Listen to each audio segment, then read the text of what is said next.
केतन अग्रवाल हत्या प्रकरणामध्ये धक्कादायक माहिती समोर येते। रेकी करून कोडवर्ड बनवत नियोजनबद्ध कटाचा संशय व्यक्त केला जातोय।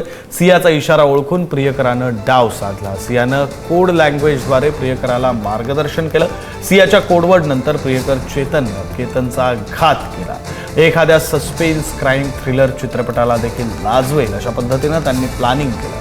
दोघांनी आपापली जबाबदारी निश्चित केली। त्यासाठी कोडवर्ड ठरला ते किल्ल्यावर जाऊन आली होती। तिनं अगोदरच ठिकाण ठरवलं आणि ठरल्याप्रमाणे सगळं घडत गेलं आणि संधी मिळताच डाव साधला आणि केतनचा घात झाला। 18 जून रोजी किल्ल्यावर पोहोचल्यानंतर सिया आणि केतन दोघं फिरत होते। यावेळी चेतन हा देखील त्यांच्या मागावर होता। आतापर्यंत सर्व ठरल्याप्रमाणे घडत होतं।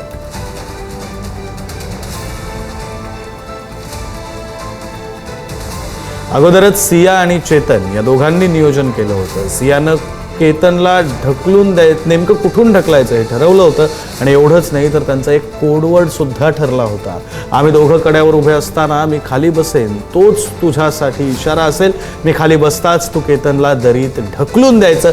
किल्ल्यावरील हत्ती तलावाच्या बाजूला असलेल्या कठड्यावर सिया आणि केतन पोहोचले। 10:30 ते 11ची वेळ होती। केतन कठड्यावर उभा होता। थकवा आल्याचा बहाणा करून सिया खाली बसली आणि मागावर असलेल्या चेतननं सियाचा इशारा बरोबर हेरला।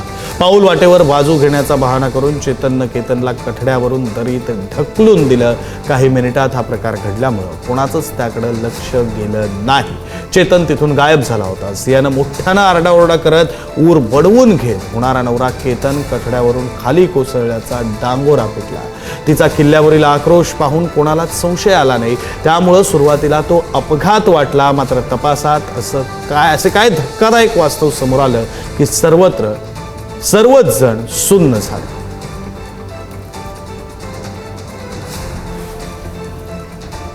केतन अग्रवाल हत्या प्रकरणामध्ये एक धक्कादायक खुलासा झालाय। हत्येच्या आदल्या दिवशी म्हणजेच 17 जून रोजी संशयित आरोपी सिया गोयल आणि चेतन चौधरी यांनी लुल्लानगर येथील एका कॅफेमध्ये भेटून या खुनाचा कट रचला। सियानं यूट्यूबवर लोहगड किल्ल्याची माहिती काढून तिथल्या धोकादायक जागा शोधल्या, जेणेकरून हत्येचा गुन्हा हा केवळ एक अपघात भासावा।